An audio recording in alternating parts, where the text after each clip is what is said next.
It is a window on a time before humans. Bhutan is the only carbon-negative country in the world, producing more oxygen than it consumes. At least 60% of the country must be forested. It's enshrined in the constitution. But as Bhutan slowly embraces the modern age, keeping it this way is a huge challenge. The pristine wilderness is home to one of the rarest animals on Earth, the Himalayan snow leopard. By careful conservation, Bhutan successfully managed to maintain numbers. The same also goes for another big cat, the Bengal tiger.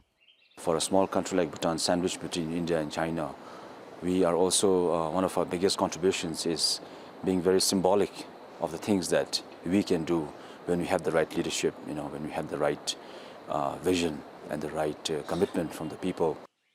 There are stories of large predators stalking these ancient forests for generations, which is probably what gave rise to the legendary story of the Migoi or Yeti. In reality, though, in addition to the big cats, there are also wild boar and black bears here. Living in close proximity to these creatures is a major concern for farmers worried about keeping their livestock safe. Every evening, Lakpamo keeps watch over her fields. Wild boar and deer often devour her crops. She resorts to age-old techniques to safeguard her livelihood.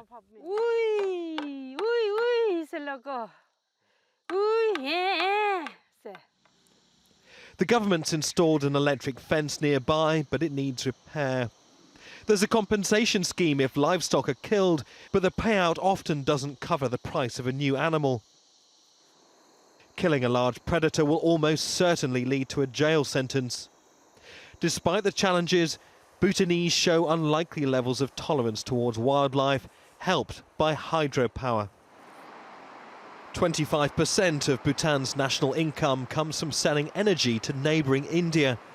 It also allows the government to provide farmers with free electricity. But hydro projects account for half of the national debt.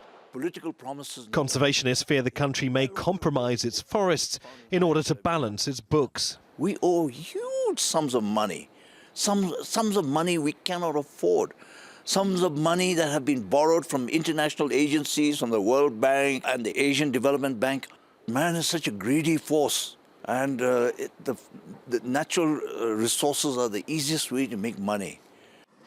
The pace of change is increasing. The country's future depends on preserving a delicate balance between humans and nature. Neave, Al Jazeera, Bhutan.